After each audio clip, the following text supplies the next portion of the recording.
empezar con la presentación. Y bueno, como les decía, tenemos dos partes. Primero, vamos a hablar de lo que es perturbaciones atmosféricas, que ya lo estuvimos charlando el otro día en la clase de perturbaciones orbitales, pero vamos a hacer un pequeño repaso, porque bueno, es lo que vamos a estar hablando hoy toda la clase, lo que es el modelo de la atmósfera y lo que es tiempo de vida en órbita. Voy a ver cómo van los tiempos, si nos da el tiempo de hacer un ejemplo o no. Si no, igualmente les dejo planteado para que ustedes lo puedan ver. Y después hablamos de qué es la basura espacial, la problemática actual y futura, y las regulaciones y posibles soluciones, que eso yo hablo un poquito en mi presentación, porque bueno, esta presentación originalmente era completa, ¿no? Daba toda la materia, daba toda la clase, y después Frida va a ahondar mucho más en eso, en el tema de realmente cuáles son las implicaciones de la basura espacial. Bueno, como repaso, recuerdan, nosotros por mucho que estemos en órbita y supuestamente en el espacio, hasta los 1000 kilómetros sigue habiendo atmósfera. Hasta los 1000 kilómetros podemos considerar que tenemos una cierta perturbación causada por la resistencia atmosférica dependiente de nuestra área frontal únicamente, porque el CD, coeficiente de drag, de forma empírica se determinó en 2,2. Falta muchísima investigación al respecto, a pesar de que suene raro, todavía no sabemos bien cómo se comporta el drag en la atmósfera exterior, en los 200, 400, 600 kilómetros, y de forma empírica se usa 2,2. Afecta al tamaño de la órbita, es decir, nos va a afectar al periodo. Por eso es que nosotros vamos a tener una cuenta que relaciona el tiempo que pasó de T con el periodo de la órbita, que después nosotros por la segunda ley de Kepler, o tercera ley de Kepler, no me acuerdo, podemos relacionar con el tamaño de la órbita, es decir, con el radio. Tenemos la fuerza de drag, que es exactamente igual a la fuerza de drag que vemos en aerodinámica y en mecánica de fluidos, y después cómo afecta esta fuerza de drag al periodo, donde está dada, creo que acá tengo, bueno, ahora lo vamos a ver, tenemos varios parámetros que son prácticamente constantes, excepto el área y la masa, y por eso es que van a haber muchos gráficos que están graficados en función de área sobre masa. Ahora vamos a ver de vuelta esto, ya lo vimos en la clase de perturbaciones, pero lo vamos a repasar. Entonces, recordarán que les conté que tenemos varios modelos atmosféricos. El más utilizado es el MSIS, que es hoy en día el más adoptado, pero también tenemos la atmósfera estándar estadounidense, la US Standard Atmosphere, y también la ISA, que es la internacional. Prácticamente no se usa. De acá podemos sacar aproximadamente las densidades para cada altura.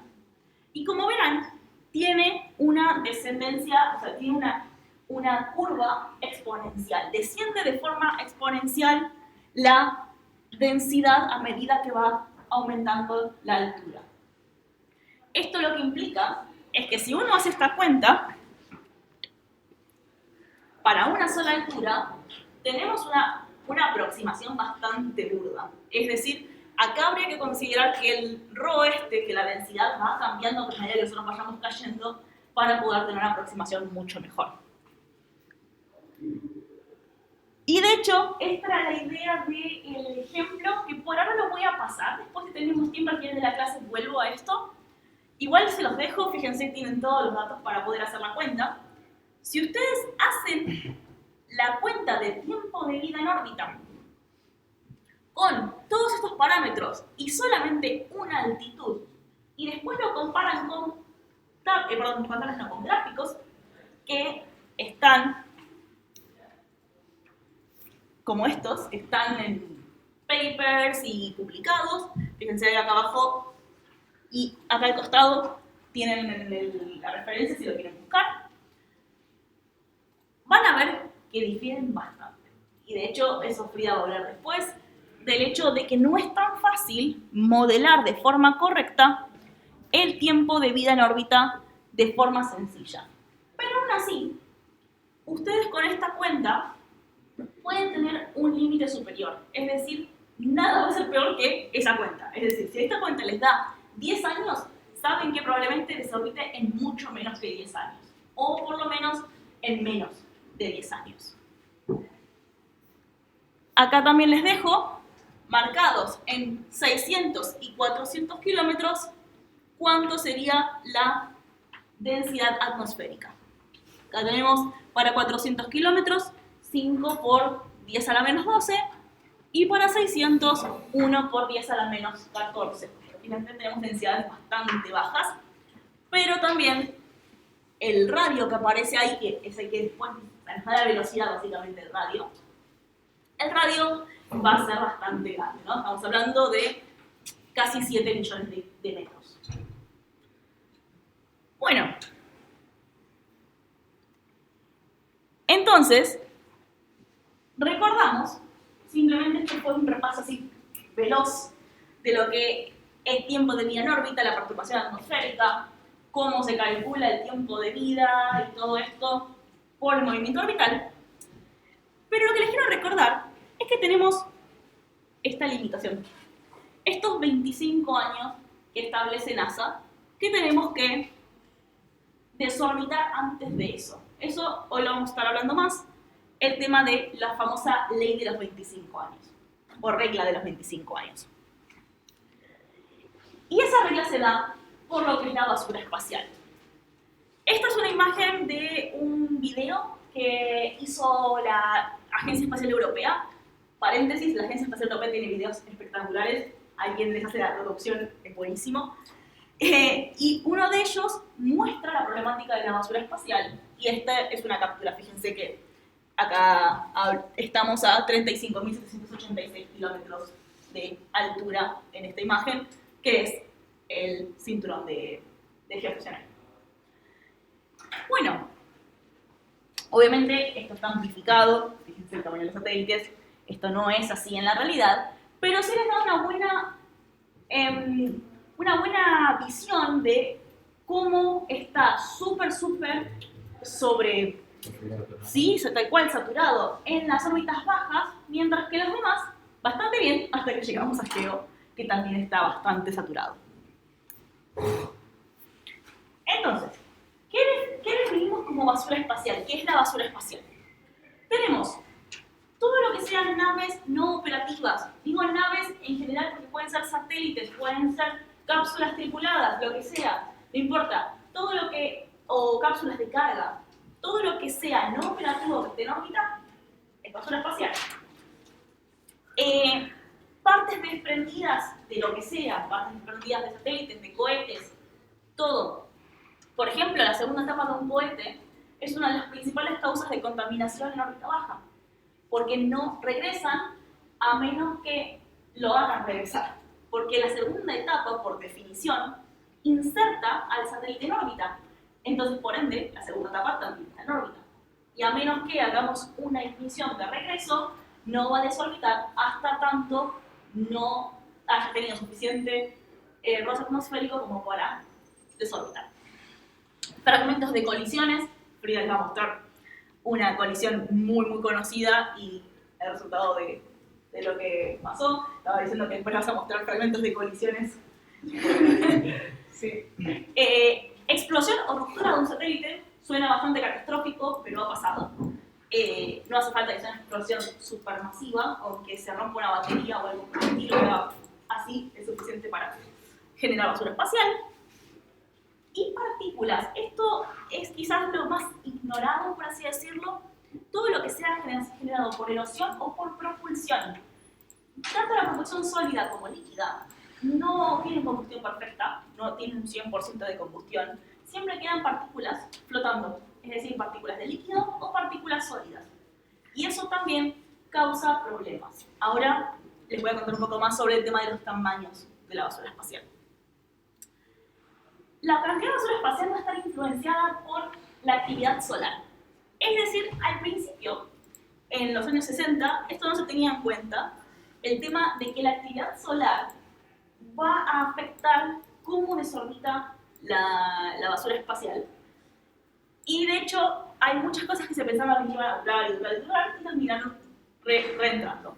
¿Por qué? Porque la actividad solar genera este viento solar que, quieran o no, nos genera presión solar y por ende amplifica el efecto de la resistencia atmosférica. Entonces la actividad solar nos ayuda, o bueno, o no hace nada al respecto si es que tenemos un mínimo solar en todo lo que es basura espacial. Y el problema es que podría generar impactos contra una nave activa. Ese es el problema de la basura espacial. La basura espacial puede estar ahí y no contamina nada en sí, es decir, no es que tenemos ríos o que tenemos suelos que se pueden contaminar. El problema es si impacta contra una nave activa, que genera más basura espacial. Y esto es lo que se le llama el síndrome de Kessler o efecto de Kessler, que Frida lo va a hablar mucho más en detalle. Es este efecto como en cascada, donde una nave inoperativa o un pedazo de basura espacial impacta contra una activa, genera más basura espacial, impacta más naves activas, y se genera una especie de efecto dominó, efecto en cascada, más y más y más basura espacial de forma exponencial. Algunos números, para que se pongan en mente de qué estamos hablando. Esto es a abril del 2022, me olvidé de actualizarlo por el 2023, pero es bastante actual. Tenemos número de lanzamientos desde el inicio de la carrera espacial, de la era espacial, en el 57, aproximadamente 6.200 lanzamientos, excluyendo los que hayan fallado antes de llegar a órbita. Los satélites que se han lanzado, 12.980 satélites. Activos hoy en el espacio, 8.300. Acá tengo un paréntesis para contarles. Con el último lanzamiento de Starlink, los satélites de SpaceX, oficialmente pasaron a ser la mayor cantidad de satélites en el espacio.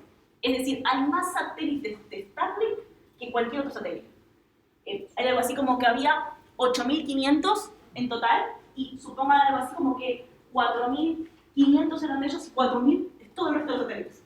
Algo por el estilo, no recuerdo el número específico. Pero hoy hay más satélites Starlink que cualquier otro tipo de satélites. ¿Y no regulan eso? ¿Cómo? Perdón. ¿No se lo regulan? No. No, mientras tengan autorización para lanzar y tengan autorización para usar las frecuencias, nadie regula qué lanzas o qué no al espacio. Es así, sí. Esos números que vos dijiste, ¿son de satélites activos o que están en el espacio? No, activos. Los Perdón, discúlpame, tenés razón, sí. Estos son aún en el espacio, estos son los activos. Pero ese número cambió bastante drásticamente en el último año, así que sí, acá activos creo que hay algo así como 6.000 y pico. Sí, 8.300 es verdad, tenés razón, son los que están en el espacio. Aún activos, a 2022 eran 5.500, me hubiera encantado actualizar estos números al 2023. Igual si van acá abajo, todo el tiempo están actualizándolo. Esta es la página de la Agencia Espacial Europea que actualiza constantemente estos números. Gracias por el comentario, no me había dado cuenta. Pero bueno, de estos satélites funcionando, hoy la mayoría son Starlink. Bueno, y acá estamos en lo interesante. Bueno, ya fíjense primero que nada que tenemos una discrepancia importante entre los satélites que aún están funcionando y los que están en el espacio. Tenemos acá como 3.000 satélites que no están funcionando y siguen en el espacio. Después, esta es la parte interesante. La cantidad de objetos activamente, regularmente traqueados por la red de vigilancia espacial y catalogados. 31.160. Fíjense, este número es relativamente chico. Es decir, 31.160 objetos catalogados y regularmente traqueados. Pero ahora vamos a ver los números calculados.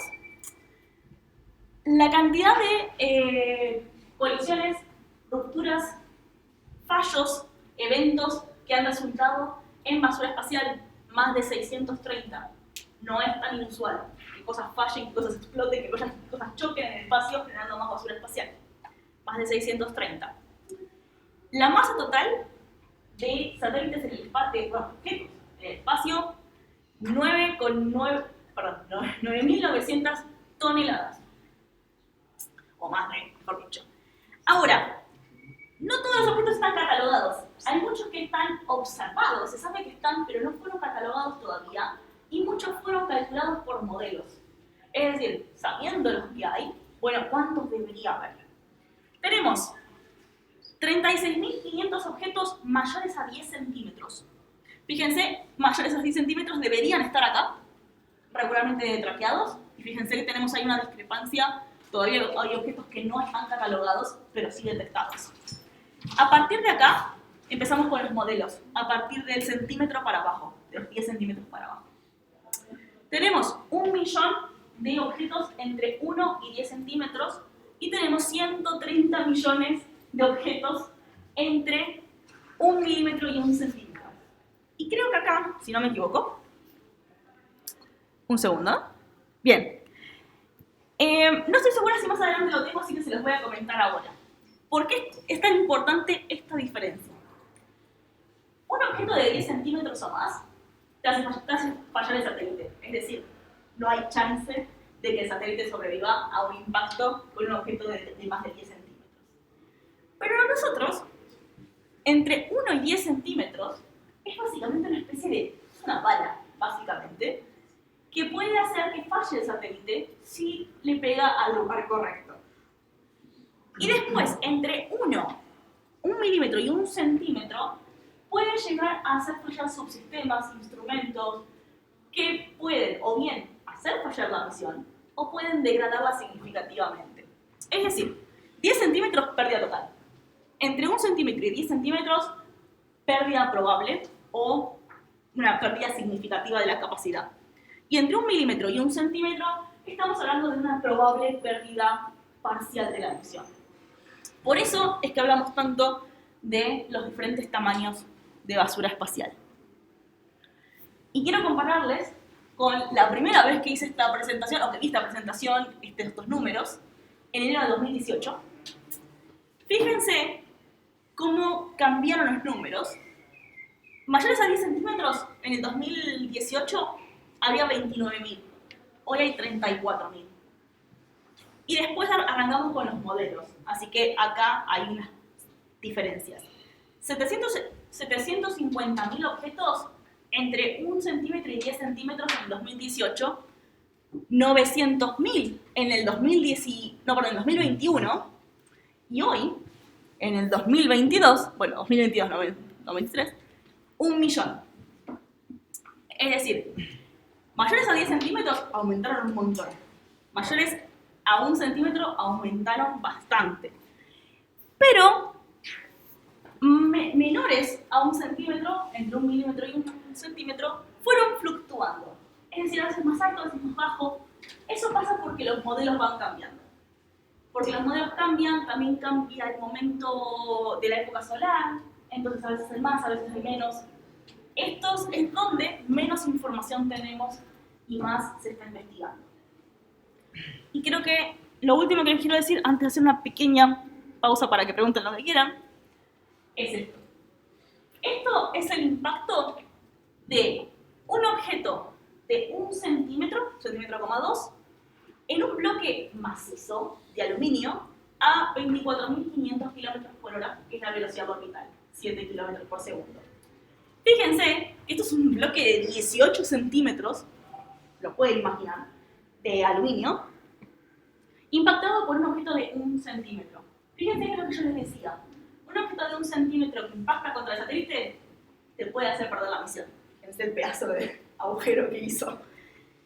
Esto es porque estamos hablando de impactos de altísima velocidad y la energía cinética del proyectil va a tener la velocidad al cuadrado, obviamente. Entonces, estamos hablando de que más o menos este objeto de 1,2 centímetros tiene una masa de aproximadamente 2 gramos.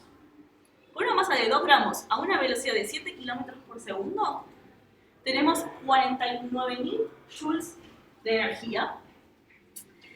Y supongamos que si esto fuese a la misma energía de impacto a 100 km por hora, que capaz es más fácil de visualizar, el objeto tendría una masa de 127 kilos.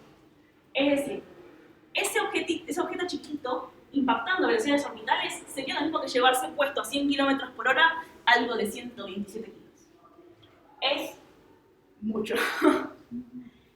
Y por eso es que se habla tanto de la basura espacial. No es tanto porque estamos contaminando, qué sé yo, es porque realmente podemos perder misiones enteras, podemos, lo que le llaman, perder órbitas, porque puede haber órbitas tan contaminadas que no se pueden acceder.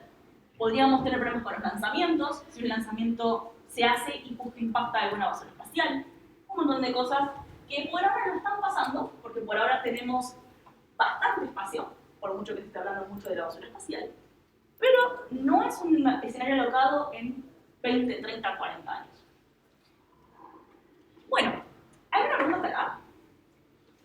Sí. O sea, eso sería suponiendo, o sea, solo tener en cuenta la velocidad de un objeto, pero si van, el otro objeto también está en órbita. Sí, es una buena pregunta, sí. Acá, sí. Yo medio si te lo chocas de frente. ¿En realidad más que de frente? Bueno, sí, de costado. Sí, de costado. Sí, no, tal cual. Puede ser. Si lo chocas contrario, olvidar. De en la misma órbita, no habría tanto problema. Sí, el tema es de costado. Sí, sí. Que es la mayoría de los casos. La mayoría de los casos se dan o de costado o, digamos, en direcciones no paralelas, por así decirlo. O sea, no de totalmente perpendicular, pero sí cuando Friedrich muestra el impacto de estos dos satélites que se dio hace unas cuantas décadas, se chocaron así básicamente. Uno venía en una órbita más o menos de 60 grados y el otro en 90. Y ahí se ve cómo se chocan entre sí. Pero sí es una buena pregunta, sí. Esto implica que se chocan básicamente a 90 grados básicamente. Sí. Porque 24.500 km por hora es la velocidad orbital. Así que el otro no tendría velocidad, por así decirlo. ¿Alguna otra pregunta? Bueno, seguimos un poquito más. ¿Profe? Sí. Igual esto se ensayó chocando un objeto de 1,2 Sí. contra un bloque que estaba fijo, que no se sí. movía. Eso no simularía como que se encuentran los dos objetos en órbitas. Bien, si uno quisiera hacerlo con órbitas opuestas, tendríamos que hacer una velocidad mayor a esto. Porque esta velocidad, si alguien quiere hacer la cuenta, si no me equivoco, es 7.000 y pico de metros por segundo. O sea, es como que si tuvieras un objeto orbital y el otro quieto. Si vos tenés los dos moviéndose y si se encuentran, esa velocidad tendría que ser mayor. ¿Sí? Pero sí, este está quieto. ¿Sí? ¿Qué me decías? Sí, porque me cuesta un poco ver cómo se vería esto en la vida real. Porque si están los dos orbitando más o menos en la misma órbita, el único modo de que se encuentren, por así decirlo, es que vayan en el sentido opuesto. Bien, no, en realidad no. ¿Qué pasa? De hecho, eso va a estar muy bueno cuando lo muestre Frida cómo se chocaron los dos satélites. El peor caso siempre, no el peor caso, el más común, quiero decir, el caso más común de casi impacto nunca es en la misma órbita. Es cuando tenés dos órbitas con RAM diferente o inclinación diferente que se cruzan en un punto. En los dos puntos, sí. Sí, en ese punto que se cruzan, se impactan. Por eso es que uno lo puede considerar prácticamente quieto, porque hay un objeto que impacta al otro, pero en una dirección diferente a la que está viajando el otro. Entonces, también, o sea, tener en cuenta que a una misma altitud también, ¿no? O sea, a una misma altitud vos tenés distintas órbitas a distintas inclinaciones. Entonces, siempre va a haber un punto en el que esas órbitas se cruzan y tenés que ver tanto los periodos orbitales de cada uno de los objetos, que ahí se hace la probabilidad de conexión. Sí, o sea, vos podés tener una órbita a 90 grados y otra a 0, supongamos, a 0 grados, y si las dos tienen la misma altura, en algún punto, se van a cruzar. Y bueno, en el momento en que se cruzan, si una va así y la otra va así, las velocidades no se suman, ni se restan ni nada, sino que están en diferentes direcciones. Y acá esto sería representativo. Si en vez de tener 90 y 0, que sería el caso extremo, tenés 90 y 60 grados, algo de la velocidad se va a sumar o restar una con la otra. Pero bueno, este es un caso representativo nomás. Sí. No, Sí, sí, sí. igual no sé si lo vamos a ver más adelante, ¿no? Pero se trabajó en algún método para la reducción de ¿La basura espacial en sí o de estos impactos? O sea, ¿de la basura espacial en general o de cómo minimizar el efecto del impacto? No, yo estaba hablando de la basura. Bien, sí, Frida lo va Bien. a hablar, sí, sí, sí. Por supuesto, es una de las cosas que más se está haciendo Me en imagino el que va a estar difícil. Sí, es bastante complicado y se enfoca más que nada en, primero que nada, políticas de los nuevos lanzamientos y segundo, en tratar de recuperar los objetos más grandes. Los más chicos bueno, ya van a desorbitar y no hacemos nada al respecto. Tratemos de no generar más objetos de los que ya tenemos. Pero sí. Ahora, si para el final de la clase no terminamos de responder, me podés preguntar. Sí. Entonces, se puede decir que es suerte que no te esté un objeto de 1,2 centímetros y no están catalogados la gran mayoría de ese tamaño. Bien, es una muy buena observación y de hecho ahí voy con eso. Creo que más adelante lo... Bien, tema de detección, porque tiene que ver con eso. Sí y no. Hay muchos objetos de más o menos 1 centímetro que están observados, no catalogados, lo que implica que no lo hacen regularmente o que no saben específicamente si sigue siendo el mismo objeto que habían visto hace 10 días, pero sí ellos, por ejemplo, en la Estación Espacial Internacional, están constantemente observando que no haya peligros y que no haya ningún objeto que esté con trayectoria a la estación espacial. Así vos podés decir, che, tenés un pedazo de pintura viajando a tu dirección. Por mucho que ese pedazo de pintura no esté catalogado, lo pueden observar. Lo que pasa es que, claro, no le pueden hacer un seguimiento porque no está catalogado. Pero sí pasa que lo pueden detectar. Que de hecho, esto es lo que venía a decir ahora. Para lo que es detección remota, perdón, vamos a empezar por la parte anterior. Tenemos 3 formas de detectar basura espacial. La más usual es la detección remota, que ahora vamos a verlo en la siguiente diapositiva. Después tenemos mediciones in situ, es decir, mediciones hechas por instrumentos que están en el espacio y dicen, me pegó algo. Y eso se usa no tanto para decir, che, catálogo de objetos ni nada, sino para modelos. Para decir, bueno, ¿cuántas veces por día me pega un objeto de este tamaño? O ¿cuál es el objeto más grande o más pequeño que me hizo daño? Etcétera. Sí. Ahí solo quiero hacer una observación. Que tengan en cuenta que además de haber fragmentos, satélites y eso, también hay micrometeoritos. Entonces, es todo eso, digamos, evalúa todo eso sin necesidad de decir, este es una minuta de pintura, un micrometeorito, o sea, es genérico. Es verdad, eso yo me olvidé de decirlo, que además de todo lo que generamos nosotros, además hay micrometeoritos. Hay objetos que van entrando desde el espacio naturalmente. Y por último, objetos regresados a Tierra, que vemos que se dañaron o no. Voy a empezar por la detección remota. Acá tenemos 2 tipos de detección remota.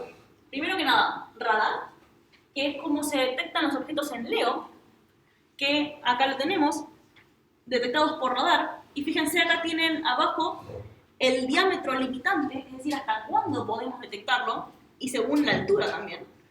En LEO podemos detectar hasta, que sería esto, 1, 2, 3, sería 9, 7, sí. 7 centímetros de diámetro es lo más que podemos detectar en LEO. Igual esta me parece que está desactualizada, porque me parece que ahora ya pueden detectar mucho más. Y hasta alturas más cercanas a los 10.000 o 7.000, 8.000 kilómetros, donde tienen un área que casi que no pueden detectarlo. Tampoco les interesa demasiado, porque no hay muchos satélites en ese lugar. Entonces, no hay mucho interés por llenar este área, al menos ahora. Y después, entre órbitas altamente elípticas o GEO, una de las 2 opciones, o también, disculpen, acá este H no es altamente elípticas, acá es órbitas altas terrestres, en este caso es High Earth Orbits.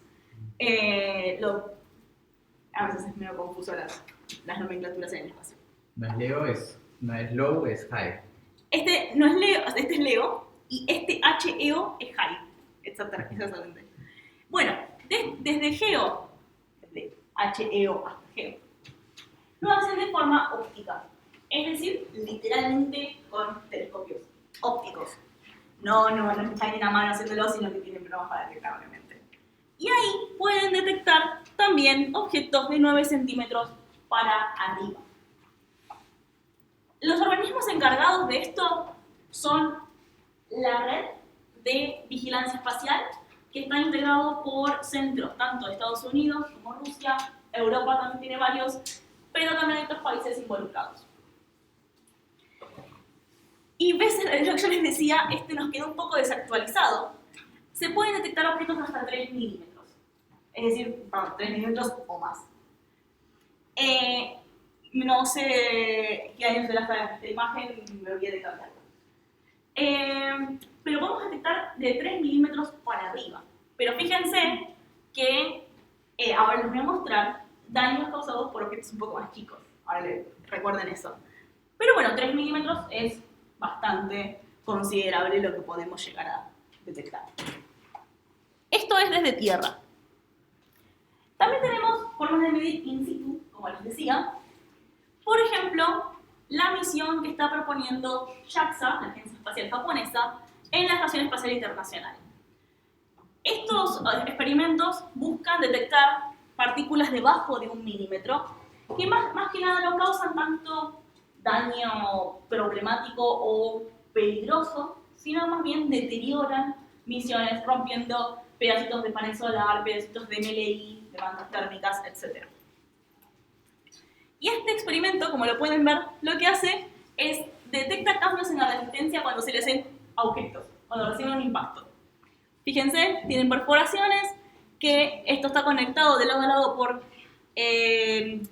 circuitos conductores, y pueden ver cambios en la resistencia. Y según el cambio de resistencia pueden saber cuán grande es el agujero que le hicieron.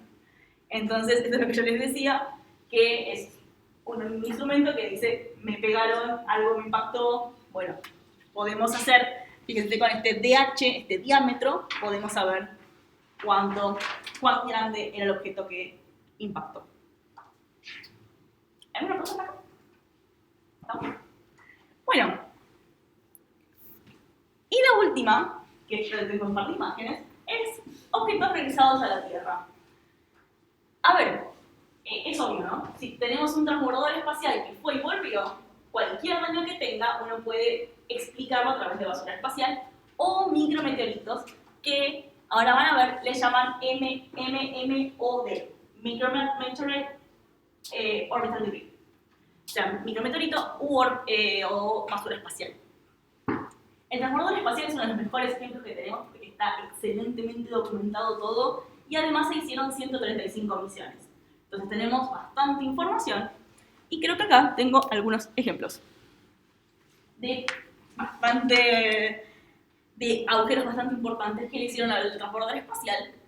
Por ejemplo, este es un agujero de 1 milímetro, bueno, un poquito menos, pero acá tenemos la escala de 1 milímetro, en el STS-7, es decir, la séptima misión, de un fragmento de pintura contra una de las ventanillas.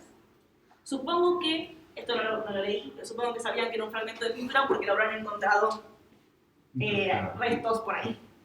¿Cómo? Incrustado en la ventana. Tal cual. Pero fíjense, es un fragmento de pintura. O sea, estamos hablando de algo muy chiquito que genera un agujero bastante importante que, imagínense, esto puede afectar la presurización, por ejemplo. Y por otro lado, acá lo que yo les decía, Micrometeorite Orbital Debris, MMOD, el STS 118, que recibió una colisión en uno de sus rodeadores en el 2007, y fíjense acá tenemos para la escala, está en pulgadas, pero bueno, tenemos un agujero bastante importante también de 1 centímetro más o menos de diámetro. Así que bueno, este tipo de, esto yo les puse un par, pero tenemos listas y listas de ejemplos documentados en el transbordador espacial.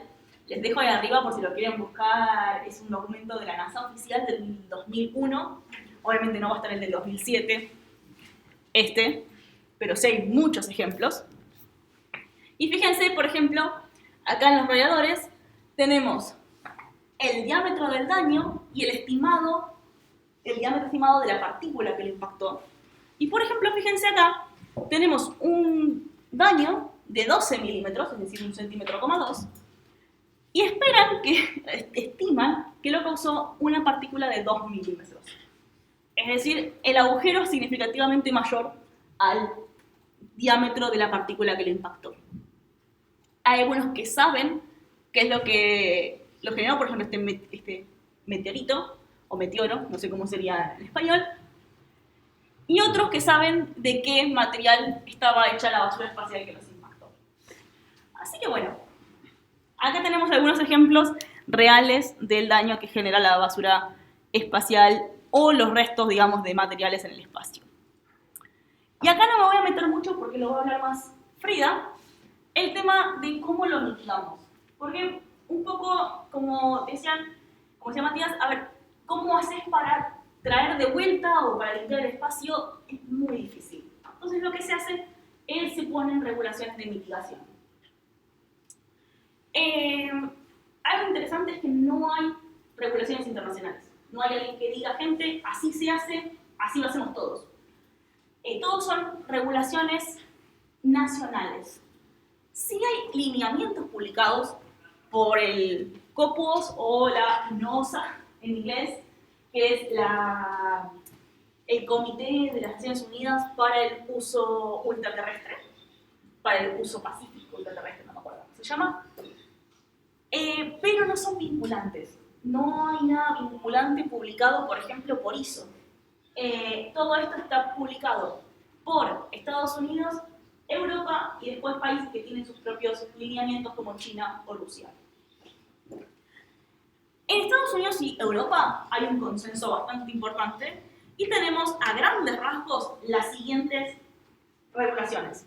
1. Siempre preferimos la entrada directa, es decir, terminamos la vida útil, ignición, nos vamos para abajo, o entrada directa. 2. Para satélites en LEO, post-misión, tenemos 25 años o menos de vida orbital. Es decir, terminamos la misión, dentro de los próximos 25 años tenemos que reingresar. Y acá es donde se cambió ahora en Estados Unidos, que va a pasar a ser 5 años. Pero Estados Unidos nada más, Europa todavía no dijo nada al respecto. Va a pasar a ser 5 años para Estados Unidos. Y para GEO, como es muy difícil reingresar después de estar en 35.000 kilómetros de altura, se hace un cambio de órbita a más o menos 300 kilómetros del centro estacionario. Sí. ¿No es peligroso la entrada directa? No. Tenés que igualmente calcular que no lo vas a pegar a nadie. Pero porque es peligroso. No, pues la entrada a la Tierra. ¿Pegarle a alguien abajo de vos? No, tenés que demostrar, de hecho yo creo que... ¿Vos vas a hablar algo del tema de las partículas?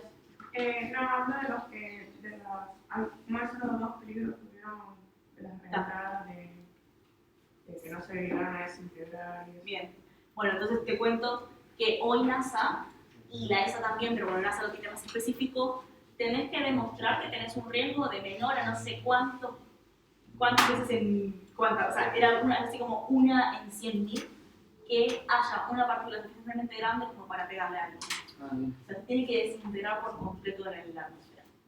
Y en la mayoría de los casos eso va a pasar. El problema es cuando querés reemplazar algo del tamaño de una estación espacial internacional. Claro, pero eso Sí. puede caer en el agua, ¿no? ¿Cómo? Puede calcular que cae en el agua. Sí, que es lo que se hace en general. No sé si se acuerdan cuando fue lo del cohete chino. De hecho, cuando el año pasado, y esta clase o la anterior, no me acuerdo cuándo fue lo del cohete chino, justo estábamos en esta parte.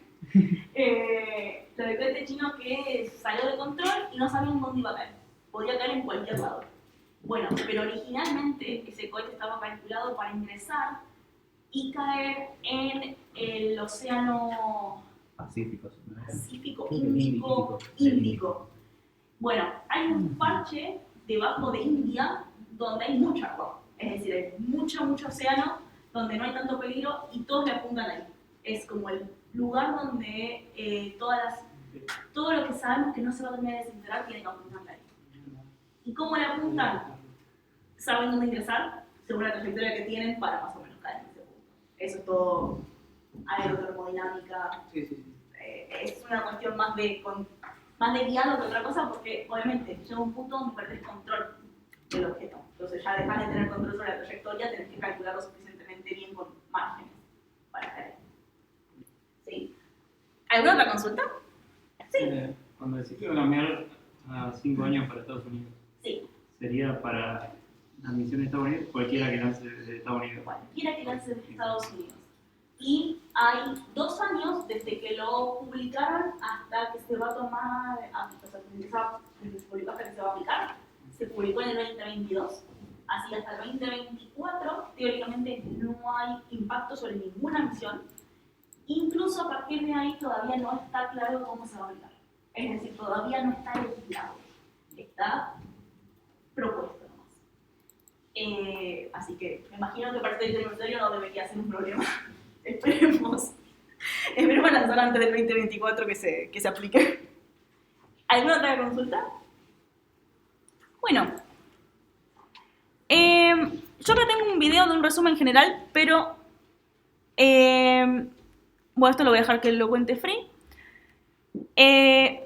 Primero vemos lo que va a mostrar Frida y después, si nos alcanza el tiempo, les muestro el ejemplo del cálculo y este video que igualmente si no llegamos a verlo se los recontra recomiendo porque es el que les mostraba con esto acá. Este video es el que está al final de las diapositivas, se los recomiendo, no dura mucho y es bastante interesante de cómo están buscando, o sea, cuáles son las problemáticas y cómo están buscando mitigar. Bueno, voy a dejar que Free siga con el resto. ¿Cómo? Ah, sí, me falta. Un segundo que voy a darle play. A ver, espera que creo que esté grabando por las dudas. Sí, estoy grabando. Bien.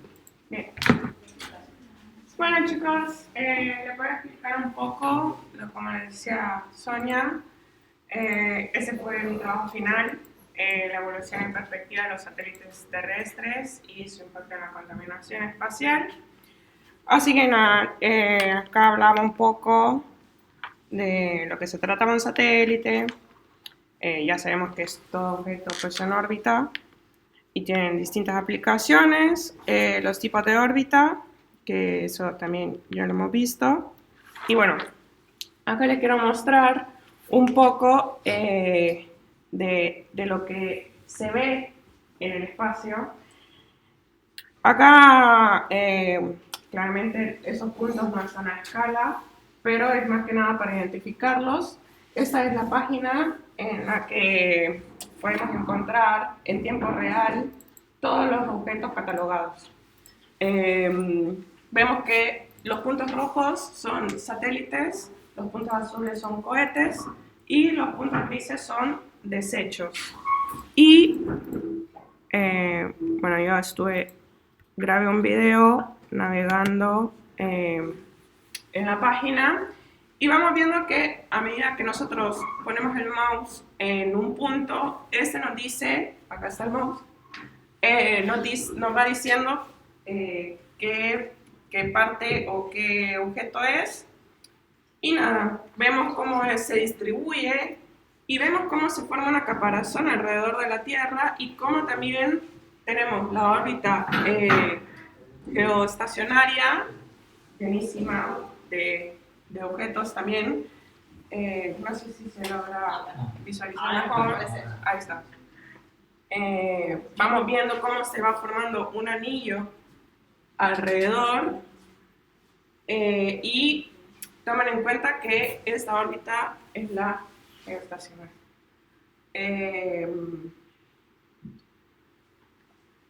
Nada, vamos viendo que obviamente está cubierto prácticamente toda la Tierra. Bien. Y nada, con un poco de historia, primeros satélites. tenemos, bueno, primero fue el Sputnik, luego el Sputnik 2, el primer satélite estadounidense fue el Explorer 1, y acá importante que el satélite más antiguo estando en órbita actualmente es el Vanguard 1, que fue lanzado en el 58. ¿Qué es este de acá? Chiquitito. Y está todavía en órbita, ya está muerto. Se dice que es un satélite inoperativo, entonces ya se considera basura. Bien, ¿qué nos genera la basura? O sea, ¿qué genera la basura espacial? Y tenemos que la basura espacial es todo objeto artificial sin utilidad. Eso es muy importante para catalogar la basura. Y obviamente que orbita la Tierra. Entonces, a medida que desde el comienzo, en el 1957, se empieza a hacer un estudio de todo esto, porque empezaron a ver satélites muertos. Entonces, ahí fue que ya se empezó dio comienzo a la basura espacial, a este tema de la basura espacial. Y bueno, fue evolucionando a medida que se iban lanzando más y más satélites. En un principio, como les digo, capaz que era un satélite nada más. Después ya fueron etapas superiores de cohetes. Después se fue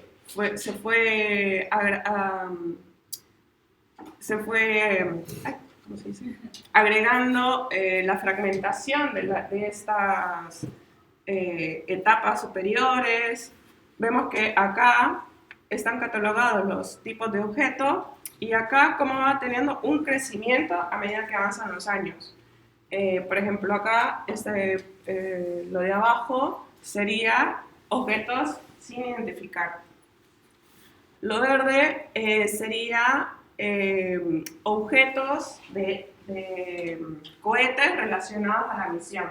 Puede ser objetos de desacople, también, no sé, algunos objetos de cuando se acopló el satélite hubo una fragmentación o ese tipo de cosas. Después, bueno, se va agregando la línea azul, que ya vamos viendo que en sí es toda aquella basura generada por el cohete en sí. Lo amarillo también viene siendo la fragmentación de esas etapas de cohetes o los cohetes en sí. Y nada, así se va agregando cada uno de los objetos. Acá ya vamos en sí del satélite, por ejemplo, el amarillo, no, este sería un celeste.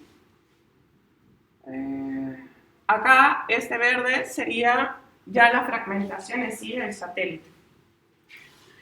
Entonces ahí podemos ver también a medida cronológica, vamos viendo como los picos que vamos teniendo. Sí.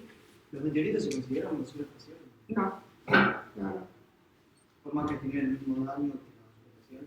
No, o sea, es como, sí genera un impacto en los satélites, obviamente, pero es otro tipo de impacto, digamos. Es todo el producto del humano. ¿Sí? Claro, como lo que nosotros ponemos en órbita.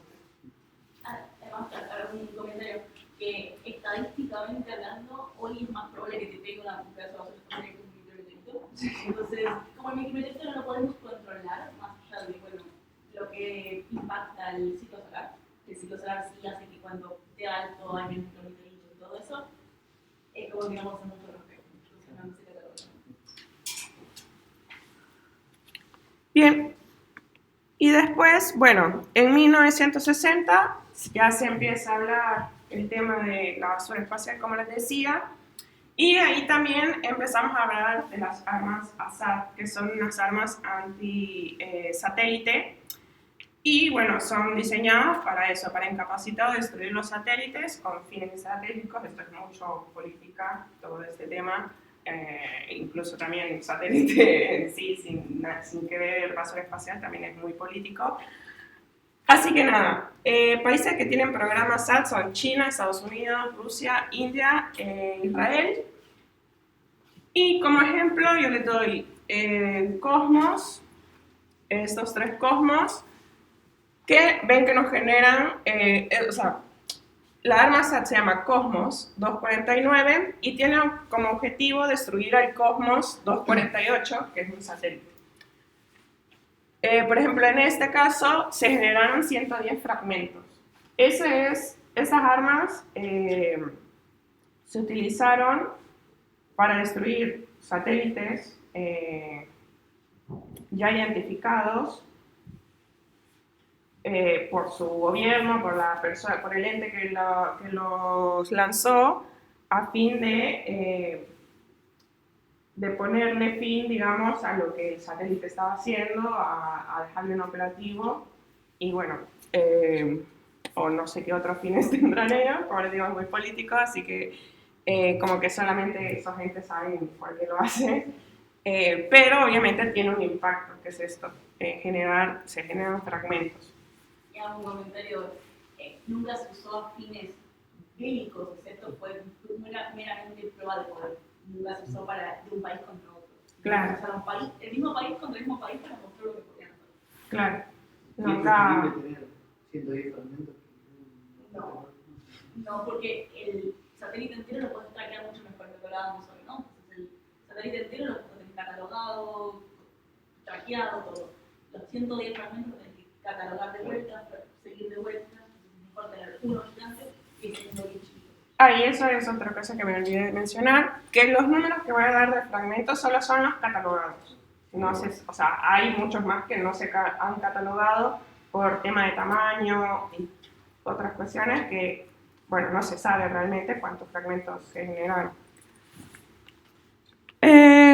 Bueno, y como prueba general, en el 2007 China hizo una prueba que con el misil SC-19, y era un tipo de vehículo de muerte cinética denominado KKB, con una velocidad de 8 kilómetros por segundo, que impactó al Fengyun 1C en una órbita SSO con una altitud de 850 kilómetros más o menos, heliosincrónica. Y nada, estos son visualizando todos los fragmentos que se catalogaron.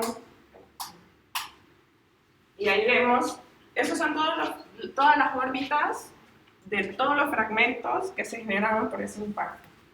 Vemos que cómo se puede formar una especie de caparazón también. Y acá la página nos da cada uno de los fragmentos,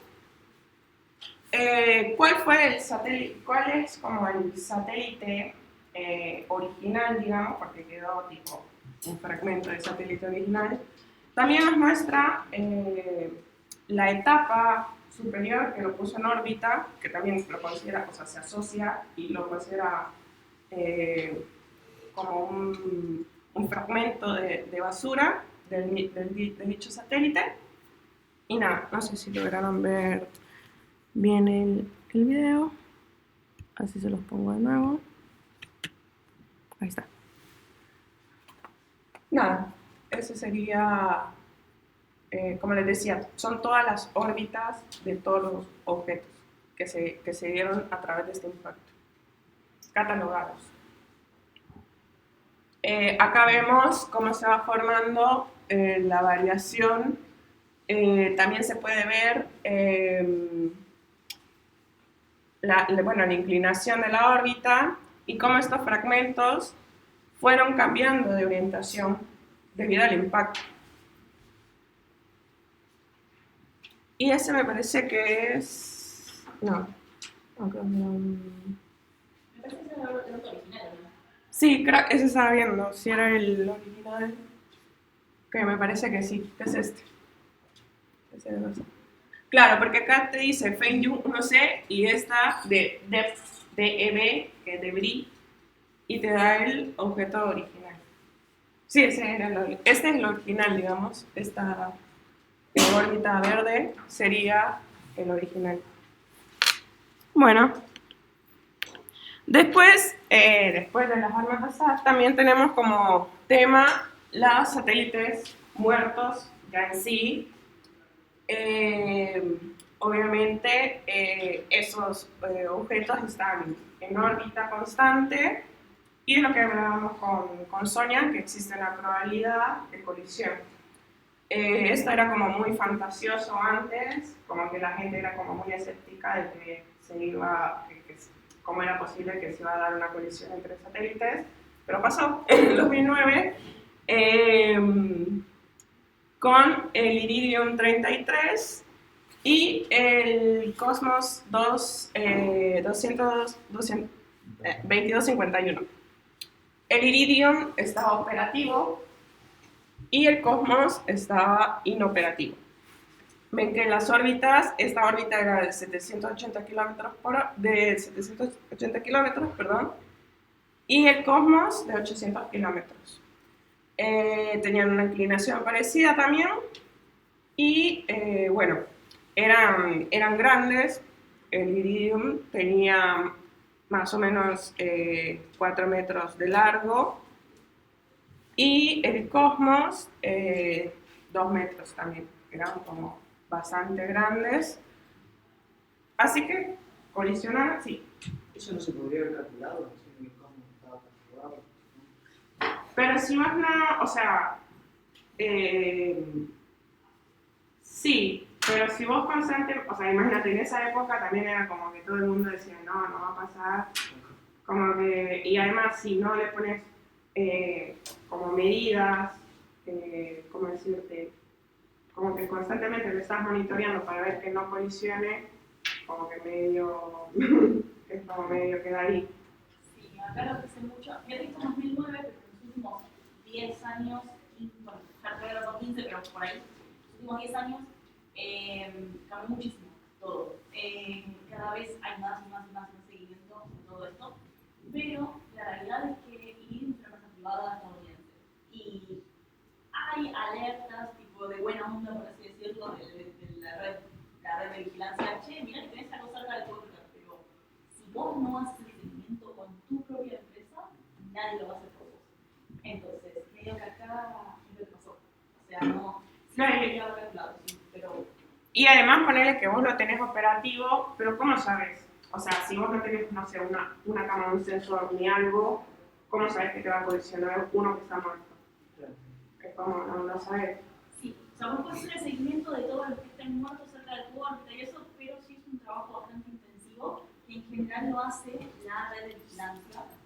Que tal vez vos podrías tener, no sé, creo que sí, podés tener LS de estos satélites muertos y traquearlos. Sí. Pero bueno, no es tan sencillo de seguir, fíjate que son 8.000 y pico de satélites en órbita. Sí. Y otra cosa, algo que yo no sé, por ejemplo, sabes, es si el Iridium tenía alguna capacidad de maniobra. No, me parece que no. Bueno, Adentro. Claro, o sea, por más que lo sepas, es como medio, ¿qué vas a hacer? Bien, bueno, y esta colisión, en cuanto al Iridium, generó entre 400 a 600 escombros y el Cosmos entre 960 a 1100 escombros, cada uno. Y nada, acá también podemos ver un poco de cómo se distribuyen para el Iridium, cómo se van distribuyendo todas las órbitas de cada uno de los objetos generados, y para el Cosmos. Ahí vemos cómo están distribuidos con su cambio el cambio de inclinación, y eso viene dado por el impacto, por la forma de impacto, por el tipo de órbita, el RAM, todas las perturbaciones que nosotros tenemos en la órbita.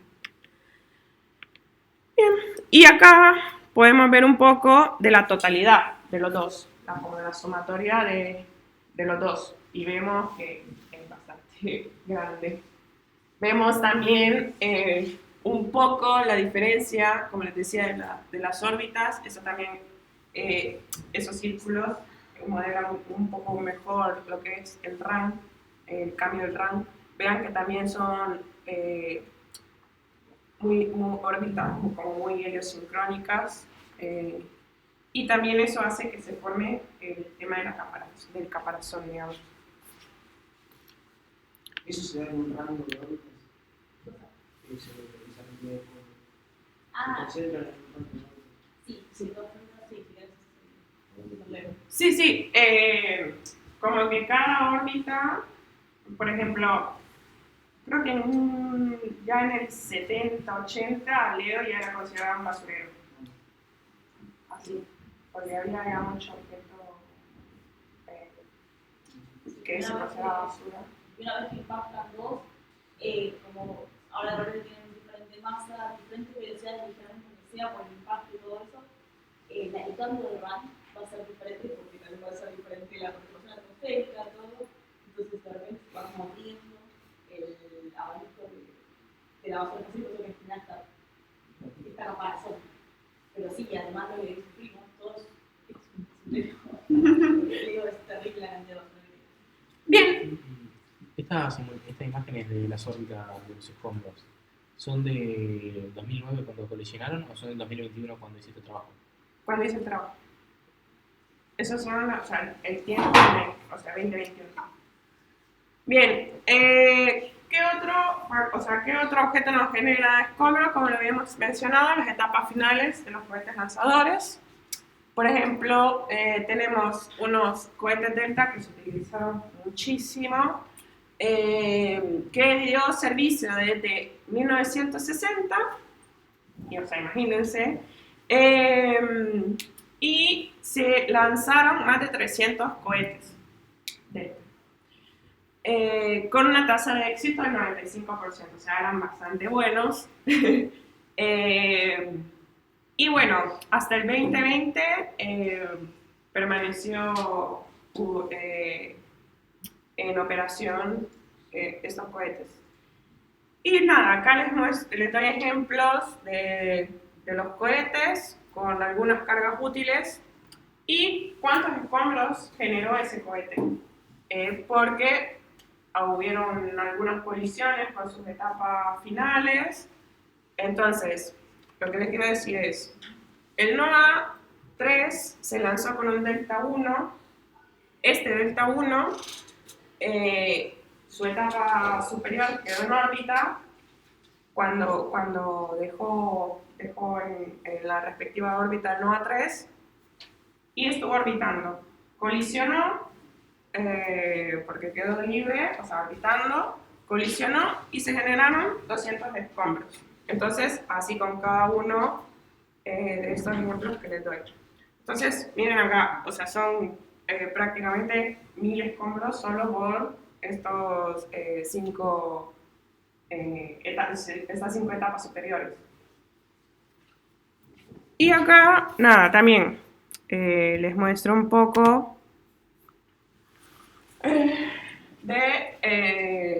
ustedes solamente ponen delta en la página y les salen todas las etapas superiores y todos los escombros relacionados a las etapas superiores de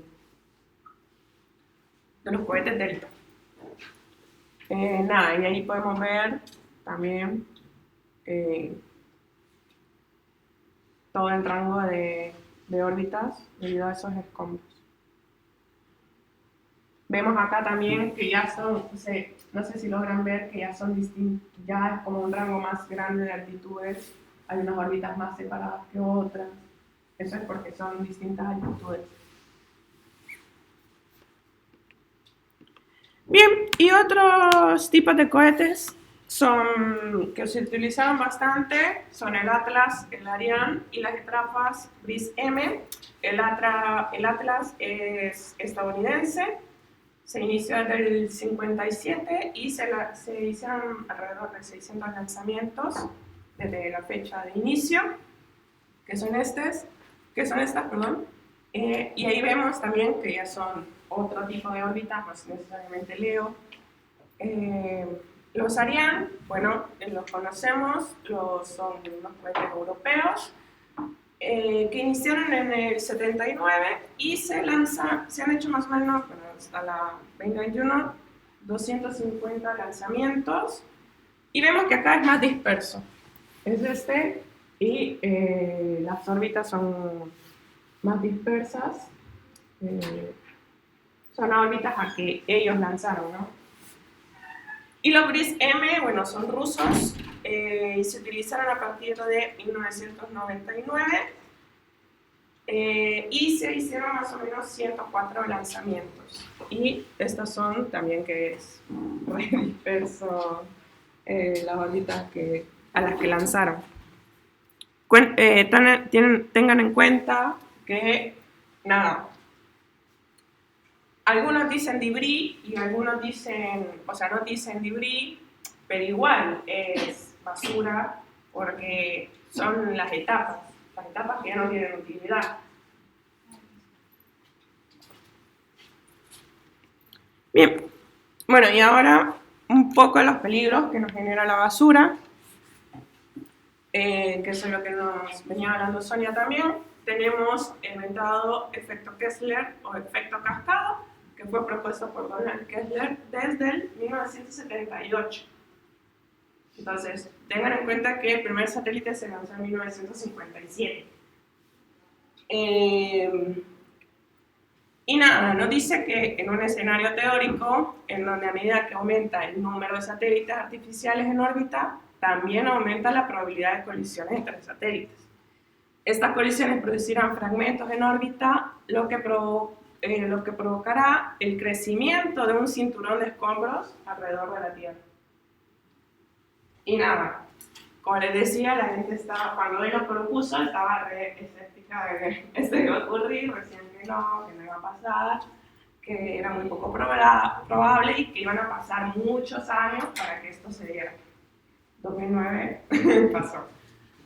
Les digo 2009 pasó porque antes, como les decía, o sea, se generaban los fragmentos, quizás de estas etapas superiores, pero como que no se tenía constancia de que verdaderamente otro satélite los impactó. Capaz que pensaban con algún micrometeorito o algo así, pero justamente en el 2009 fueron que 2 satélites se impactaron por primera vez. Sin querer. Sin querer, claro. Sí. Sin querer. Claro, porque también antes estaban las armas ASAD, pero eso era ya con conciencia de que nada, iba a impactar. Y bueno, como impacto de esto también tenemos al transbordador Challenger, que lo decía Sonia, que en la séptima misión, en el 83, una viruta de pintura rica en titanio de 0,2 milímetros, o sea, de ancho, viajaba a una velocidad de 5 kilómetros por segundo, chocó con una de las ventanas y miren, hizo ese impacto y ese es el diámetro del impacto, o sea, 1 milímetro. Bueno, ahí dice 3, claro, es esto, la escala es esto, pero en realidad es como todo el diámetro, serían 3 milímetros de diámetro y 0,4 milímetros de profundidad. Entonces, vemos que una simple viruta de pintura de ese tamaño generó esto, que obviamente al final lo tuvieron que reemplazar toda la ventana. Pero obviamente tenemos que tener en cuenta a la velocidad de que esta viruta tenía en órbita. Obviamente es como una energía súper alta iba a ocasionar dicho daño. Y obviamente también una cuestión importante, acá no se nota tanto, pero si ustedes buscan en fotos en Google, se ve la Estación Espacial Internacional Y si ustedes hacen mucho zoom, sobre todo en los paneles solares, ven un montón de agujeritos en los paneles solares porque siempre constantemente le están impactando, o sea, tienen una superficie grande y le están constantemente colisionando objetos y nada, se ven bastante dañados. Nada, y además es una de los satélites más grandes y más importantes que está ahora en órbita. Está valorada en 150.000 millones de dólares. Y desde que se lanzó en 1999 se han realizado 29 maniobras para evitar desechos orbitales, bueno, incluidas 3 en 2020, pero yo no conté la que se dio el año pasado, que no quiero mencionar mucho. Así que nada, esto obviamente, las maniobras implican costos, trabajo de operativo, y obviamente no digamos cuando se llegue la colisión también hasta reparar el daño, digamos. Es peligro también para los astronautas, utilización de recursos de la estación. Entonces es como el tema de la basura espacial en ese sentido es importante poder saberlo, poder crear, no sé, poder crear la reducción de la basura para obviamente evitar daños mayores, ¿no? Comentario sobre la Estación Internacional.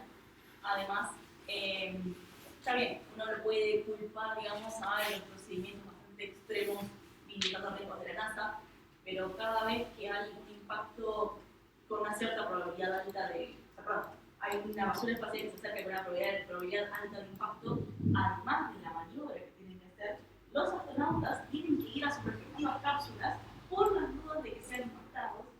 Es decir, los astronautas no pueden trabajar mientras la estación espacial se está moviendo para esquivar un objeto si hay un peligro significativo. Por ejemplo, decía Frida de la maniobra de la última maniobra del satélite de Sategaship, lo más probable es que los astronautas, esto no lo tengo seguro, pero es lo más probable, hayan tenido que ir a sus cápsulas en caso de evacuación. Es decir, se tienen que preparar por la duda de que los impacte. Porque imagínense el tiempo de reacción, si esto te impacta, es mínimo, nulo prácticamente. Entonces, si algo te impacta, ya tenés que estar todos en sus puestos para volver a la Tierra. Así que bueno, nada, es también no solamente costo operacional, qué sé yo, también tiempo de trabajo de los astronautas, que no es nada económico mantenerlos en la estación espacial, ¿no? Sí. Y además impacta el trabajo de gente que está acá. Claro, peligro también, sí. Además de trabajo y eso, también es importante que les genera peligro a ellos. Bueno, y otro que lo habíamos mencionado también son los peligros en tierra, que qué pasa si un satélite que está desorbitando no se llega a desintegrar del todo. Pasó. Ha pasado. No sé si tan frecuente, pero pasa. Por ejemplo, el Transit 5B-N3 era un satélite estadounidense que tenía un generador nuclear. Y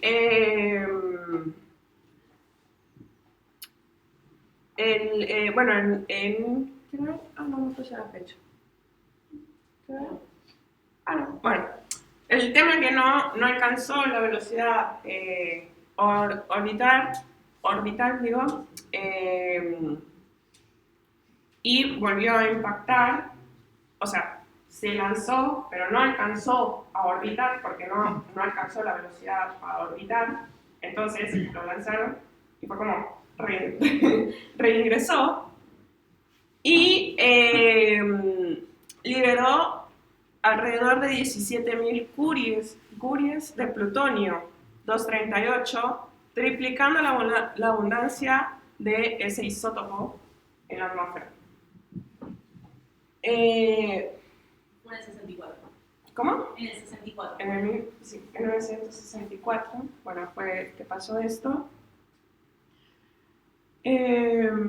Obviamente esto trae consecuencias a largo plazo, una alteración, digamos, bastante grande, o sea, triplicó la abundancia de isotopones que 1% ni nada, sino que es bastante. Y bueno, el caso también del Cosmos 954, que, bueno, no sé si le puse fecha, fue lanzado en 1977 y tenía un reactor nuclear con 30 kilos de uranio enriquecido 235, el cual le generaba energía. Y ese sí estaba puesto en órbita cuando quiso reingresar, no se pudo destruir del todo, o sea, el reactor, y cayó. Me parece que era que no controlaron muy bien dónde iba a caer, y cayó en una región noreste de Canadá y contaminó una región de 800 kilómetros con radiación, obviamente. Después de esto, ¿se sigue usando reactores nucleares? Es una excelente pregunta. Casi no. Casi no. Solamente se usa para misiones interplanetarias y solamente están autorizados, que acá trabajan pinzas, porque por supuesto por quien hace que se cumpla la ley, pero bueno, están autorizados a lanzar ciertos lanzadores. Por ejemplo, el Falcon 9 no podía lanzar, el Falcon Heavy tampoco. Creo que los únicos autorizados son los Delta. O Delta o Atlas, no recuerdo cuántos son. El Atlas. El Atlas puede ser, que son los que dan. Habría que buscar el último, a ver quién lanzó Curiosity, y ahí tiene la respuesta. Curiosity llevaba productos nucleares, así que podemos ver quién lanzó Curiosity. Y esos son los únicos que están catalogados, o sea, autorizados para lanzar. Dos cosas. El primero es eso, están solo autorizados para lanzar por una cuestión de seguridad. Y segundo, vos tenés que asegurar que si falla el lanzamiento, no va a pasar lo que pasó con el Transit 5B3. Es decir, va a caer intacto a la Tierra, vos vas a poder ir y levantarlo y llevarlo. Por eso es que ustedes van a ver que si ven el RPG del Curiosity o del último, se me fue el nombre, Perseverance, o el Perseverance, tienen algo así como 40 kilos de peso, pero de los cuales o 50 que están pesando el y de los cuales útiles realmente son 5. El resto todo capas y capas y capas de metal y de protección por si llegan a fallar el lanzamiento y llegaban a reventar. Ahora están en Marte, no sirve para nada, pero bueno, tenían que hacerlo para nada. Así que sí se sigue usando para lo que son misiones interplanetarias, pero con un montón de precauciones. Claro, estos accidentes desataron el mantener una precaución más fina en este tipo de misiones. Bueno, dato de color que no mencioné, también se cataloga como basura espacial. Por ejemplo, a veces los astronautas salen a hacer misiones y ya ha pasado que se olvidan herramientas y quedan libres de herramientas de equipo en el espacio. O que se suelta. O que se sueltan, claro. Todo eso también es basura. Y que encima es súper peligrosa porque estás en la misma órbita que la estación internacional. Claro. Se soltó ahí al lado. La probabilidad de que te regrese a vos es altísima. Claro. Entonces, nada, bastante peligroso. Y además son de un tamaño considerable. Sí, tal cual. La llave dale. Bueno, y ahora un poco de lo que hemos hecho, como siempre les muestro, el trabajo del satélite universitario. Se hizo un estudio porque, como les mencionaba Sonia, hay regulaciones que no son obligatorias, pero, por ejemplo, muchas veces para poder hacer el lanzamiento se pide constancia de que se cumplen esas regulaciones. El caso de, por ejemplo, se hacen planes de fin de vida de los satélites y ahí hacemos constar que nuestro satélite, una vez inoperativo, dura un tiempo determinado en órbita. Bueno, antes la regulación decía 25 años, ahora se supone que 5, pero aún no se sabe, ¿no? El tema es que uno puede hacer cálculos para poder comprobar eso, o decir, digamos, mi satélite va a durar tanto en órbita, y si dura más de eso, hago estas pautas para que sí pueda reingresar en órbita en menos tiempo, o cuestiones así. Así que nada, se hizo un estudio, bueno, este es un estudio muy preliminar, o sea, esto que está en la diapositiva es un estudio muy preliminar que se hizo al comienzo cuando no se tenía muy bien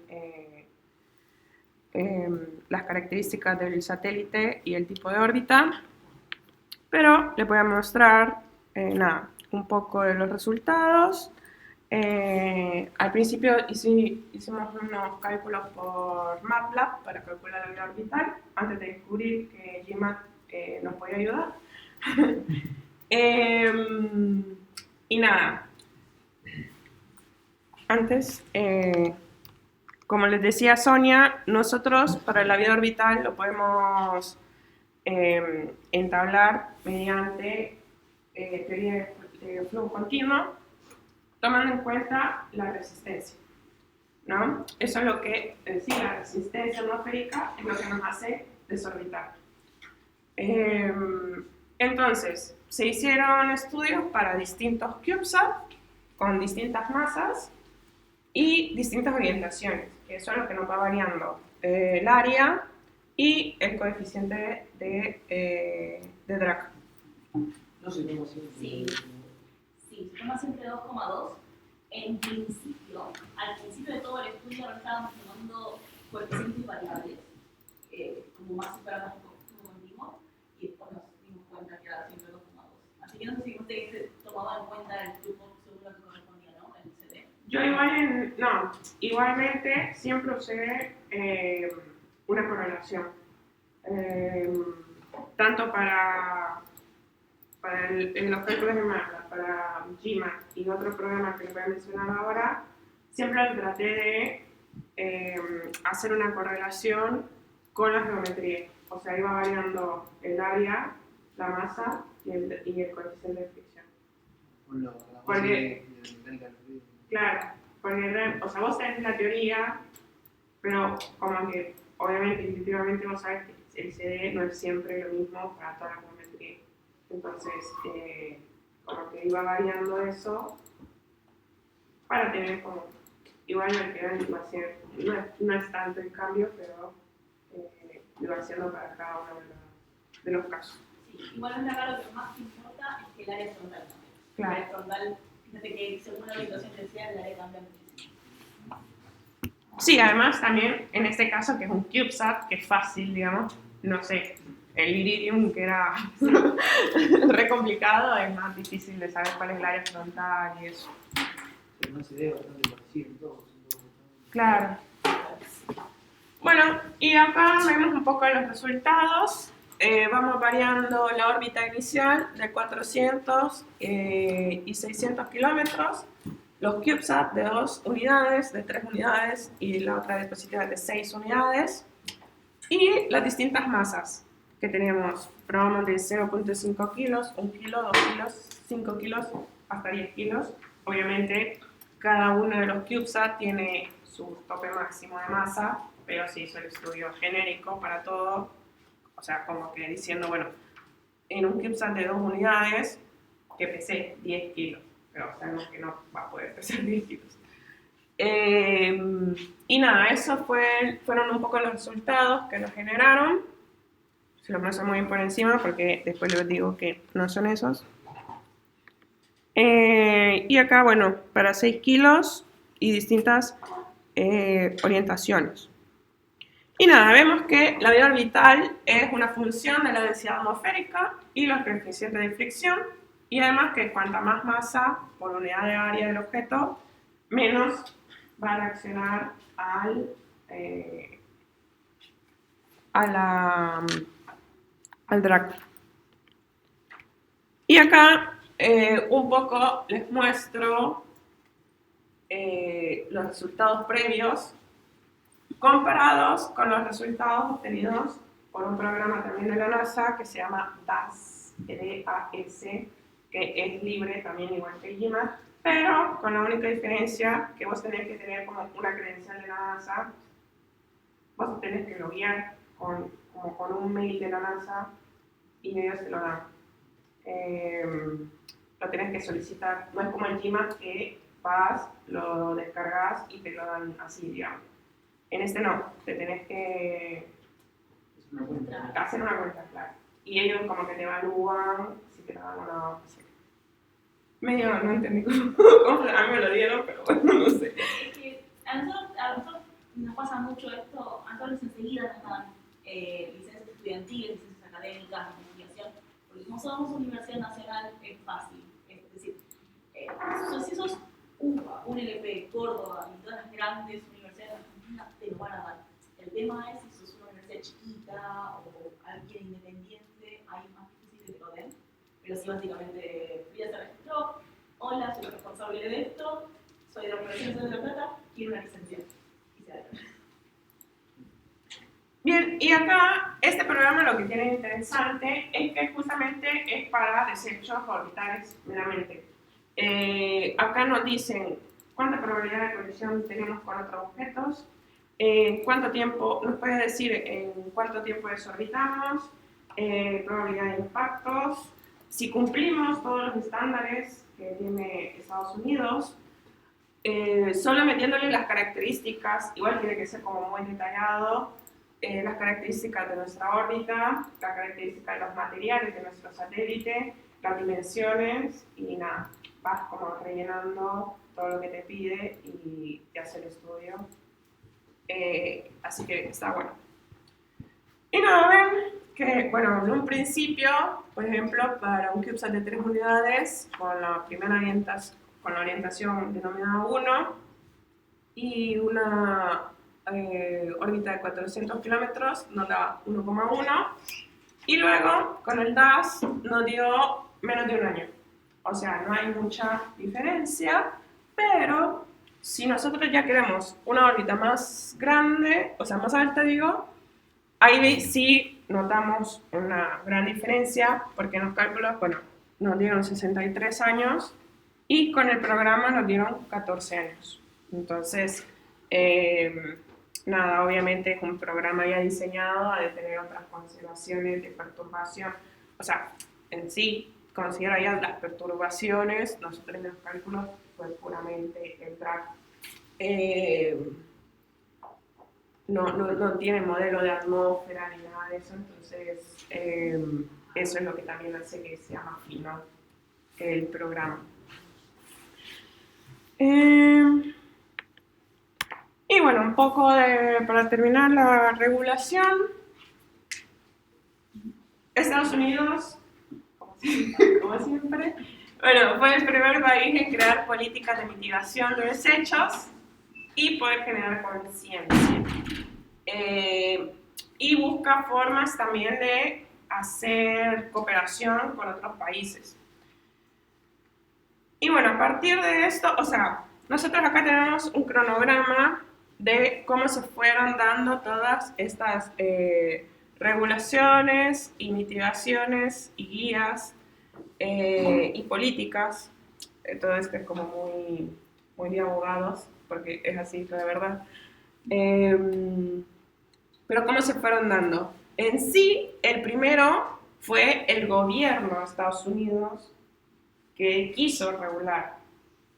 A partir de esto, hicieron, bueno, con el presidente Reagan hicieron la primera mitigación, luego, bueno, el primer Bush que hubo, y a partir de esto, la NASA en el 93 ya quiso como participar. Entonces, ahí es donde la NASA se mete y hace las mitigaciones. Lanza la primera mitigación, después viene como un documento más formal Y el gobierno de Estados Unidos igualmente siempre está como actualizándose.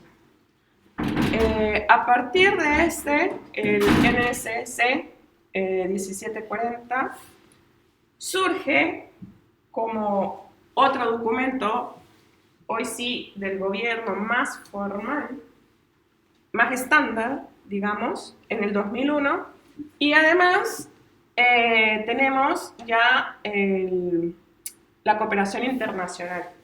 Ahí es donde ya se empiezan a sumar más gente a estas mitigaciones en el 2002, que fue la primera, y bueno, ya varios países que tenían sus satélites empezaron a colaborar. Y así se fueron actualizando. Esta tiene otra actualización en el 2019, o sea, el gobierno de Estados Unidos, que acá mismo es donde estamos hablando de los 25 años, y bueno, hoy que ya son 5. O sea, esta se volvió a actualizar. Y acá la NASA también, o sea, como tiene como su documento por separado, pero prácticamente todos dicen lo mismo. Hace otras 2 modificaciones, que la última también fue en 2019. Y nada, tenemos a la IADC, después sale también con la Unión, la ONU, salen también unas normas ISO para regular esto. Y nada, y acá después la ONU COPUOS, que también es esta misma, digamos, fue actualizada en el 2019. Eso es más que nada el tema de control tipo documentos, que como les decía, se plantearon, no es obligatorio, nadie te dice lo tienes que cumplir sí o sí, sino que es como, bueno, esos son los documentos, pero la ISO la tienes que pagar, me parece, como siempre. De hecho, se va a aclarar que la ISO está, pero no está, no es que lo tenés que hacer. Claro. Es como una guía. Bueno, Claro. es lo que podrías hacer para que... Sí. Y como les decía, prácticamente todas te dicen lo mismo. Vean que las últimas actualizaciones casi se dieron en el mismo año, 2019, 2019, 2019, 2019. ¿Es alguna que esté por encima de la otra? No.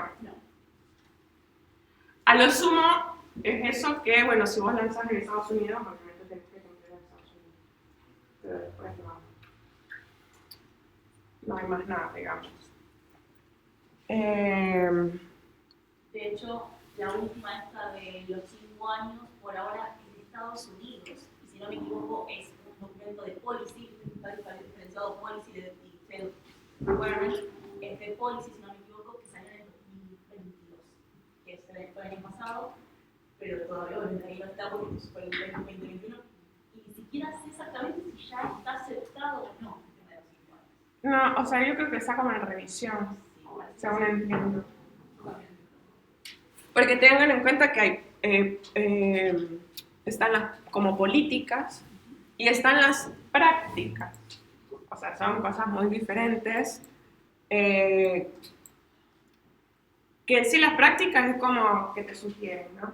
Como que ve ahí. Y las políticas sí, es un poco como que lo tenés que cumplir para lanzar, si querés lanzar acá, digamos. Nada. Y acá incluso la internacional es una guía, ni siquiera es como nada formal, digamos, como una guía que te sugiere. Bueno, y un poco de los tratamientos de escombros, las regulaciones, obviamente, que es esto que estamos hablando. Y dentro de las regulaciones podemos ver ¿qué nos dicen? Bueno, un reingreso atmosférico de 25 años, ahora 5. Una maniobra a órbita de almacenamiento, que las órbitas de almacenamiento son como órbitas cementerio, que son órbitas que vos sabés que no se ocupan mucho. Entonces, no sé, estás en Leo, en una órbita de 400 kilómetros, sabes que está la Estación Espacial Internacional ahí, no quieres que esté ahí porque obviamente obstruye a la IS, la llevas a otra órbita o más baja o más alta. Si estás por encima de la IS, la mayoría de veces los mandan a una órbita más arriba, no órbita más abajo porque estás haciendo lo mismo, digamos, sino que otra órbita más arriba para así retrasar el reingreso, que son estas órbitas cementerio. O una recuperación directa, que es como lanzar otro satélite para recuperar tu satélite muerto. Una pasivación, que sería también como darle muerte a tu satélite. Reabastecimiento robótico, que es como revivirlo prácticamente a tu satélite. Y la remoción de desechos, que eso también está constantemente en desarrollo. Que no sé si la explico la otra. No. Que, bueno, como remoción de desechos, yo había puesto como ejemplo el Remove Debris, que eso lo pueden buscar, así se llama, que es una especie de red. Lanzan la red, atrapan el satélite, lo jalan y ahí es donde capaz que lo llevan a otra órbita o lo llevan a desorbitar. Y así, hay varios, han hecho como varios métodos. Igual en esta remoción de desechos la mayoría son pruebas, no hay nada como muy concreto y no hay algo que se practique. Y a esa red la tienen otros satélites. Claro. Sí. Sí. Sí, pero que el satélite queda agarrado a esa red, así que tiene la capacidad de moverse con el otro satélite, ya sea para desorbitarse o subir. Claro. El tema es que obviamente tenías que hacer que ese satélite que lleva la red sea fiable y que no quede varado igual que el otro. Nada. Después, bueno, este es otro ejemplo, el MEP1.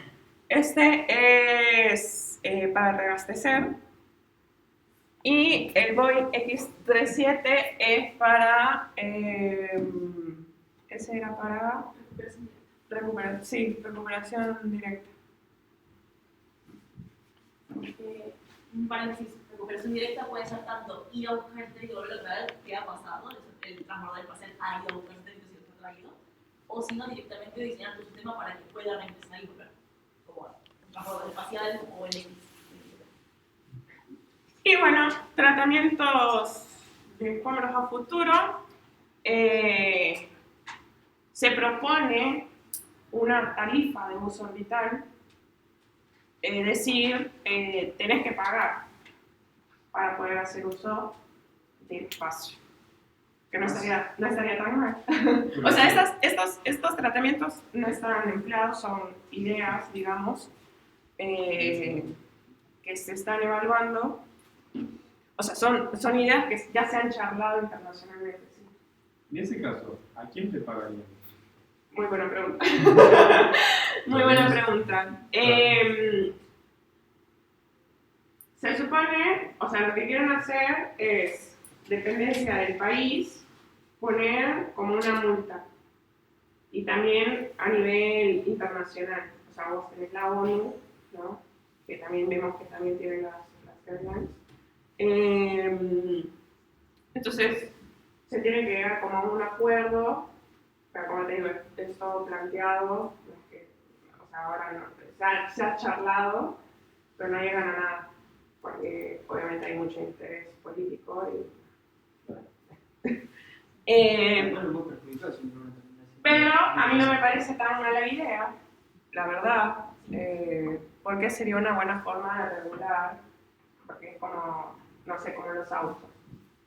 Si sufriste una infracción, multa. Que no me parecía tan lógico. Y además también capaz que puede ayudar al desarrollo espacial. Desarrollo en recuperación directa. que es lo que estábamos mencionando anteriormente. Constantemente se están haciendo distintos proyectos, como el ClearSpace, que es este. Es una idea, un concepto de diseño. Bueno, nuevas tecnologías GNC, que es para poder reingresar también. Un avión espacial orbital, que consistía más o menos también en un poco de recuperación directa.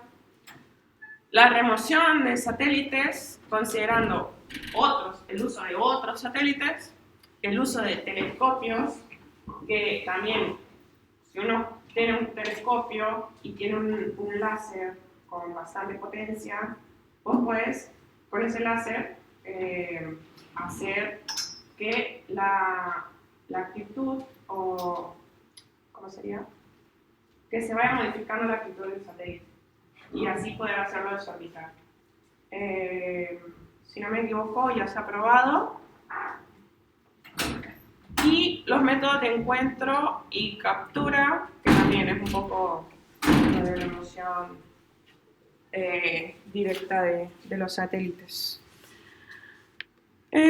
Bueno, y es un poco a modo personal mis recomendaciones que los di.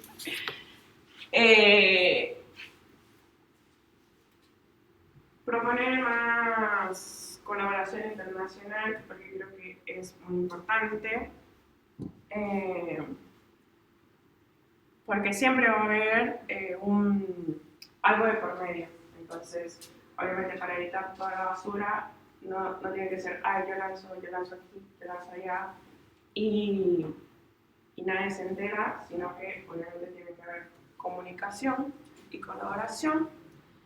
Y además propuse que, se sugiere un mayor compromiso para el cumplimiento de las normas de mitigación y realizar investigaciones para poder solucionar este tema. En cuanto a investigaciones, me refiero más que nada a tema de modelos de desorbitación.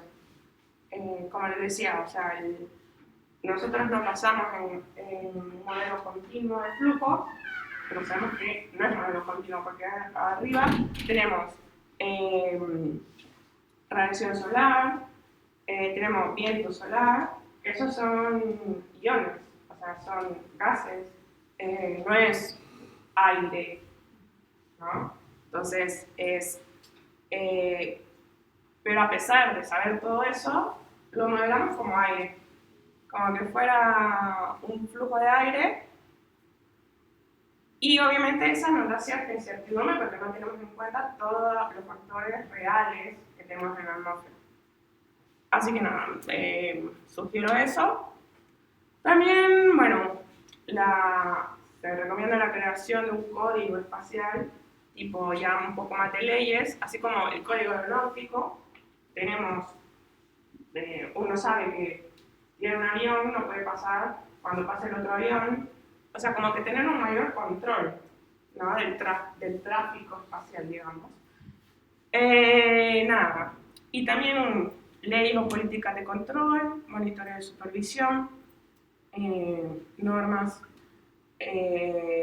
también el tema para las etapas finales, proponer más pensamientos en conjunto, que se da, la verdad se da.